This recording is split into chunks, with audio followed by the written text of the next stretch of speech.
आणि महत्त्वाचा प्रश्न माझा असा आहे, की आज सौरभ तपकीरचं यश लोकांना दिसतं.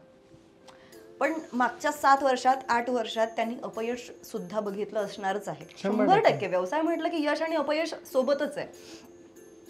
ते दिवस कसे होते? मला मला मुळात यश ऐकायचंच नाहीये. मला अपयश ऐकायचंय. अपयश म्हणजे असं होतं 2021ला मी खूप मुश्किली रडत घडत 10,000 पक्षी तयार केले होते. हं. आणि लसीकरण हा टॉपिकच माहीत नव्हता मला. लसीकरण असतं. लसीकरण म्हणजे खूप बेसिक गोष्ट आहे. तुला ते क्लिअर करतो पहिले. लसीकरण म्हणजे काय आहे, की कोंबड्यांना जे रोग येतात ते त्या लसीमध्ये असतात अर्धवट मेलेले. म्हणून त्या लसीकरणाला लिहिलेलं असतं लाईव्ह स्टॉक म्हणून. बरं. म्हणजे लाईव्ह बॅक्टेरिया असतो तो. म्हणजे जे जंतू पुढे जाऊन पक्ष्यांना येणार आहेत हं. ते जंतू आपण पक्ष्यांच्या बाटलीत असतात ते बाटलीत आपण पाण्यात टाकायचं आणि ते पक्ष्यांना ते प्यायला लावायचं. तर त्याला खूप मोठी प्रोसेस आहे. तर ते पक्षी पाणी पितो, ते जंतू त्या पक्ष्याच्या आतमध्ये जातात आणि आपल्या शरीरामध्ये गुड बॅक्टेरिया असतो ना, हं.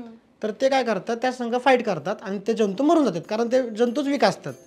पण आपल्या पक्ष्यांना सवय राहते ना की जंतू आले, मारलं, मी जिंकलो, मग त्यांना ते कॉन्फिडन्स असतो. आणि जे शेतकरी लसीकरण करतच नाही, त्यामुळे तसं मी पण नव्हतं केलं, की ते जर्म जर आले तर पक्षी म्हणतोय काय नवीन काय बाबा, हे नवीन आलं ना काहीतरी, बरोबर. आणि त्याला खेळायचं कसं, लढायचं कसं, त्या जंतूला आपल्या शरीरातून काढायचं कसं बाहेर, हे पक्ष्यांना कळत नाही आणि अख्खे पक्षी मारतात.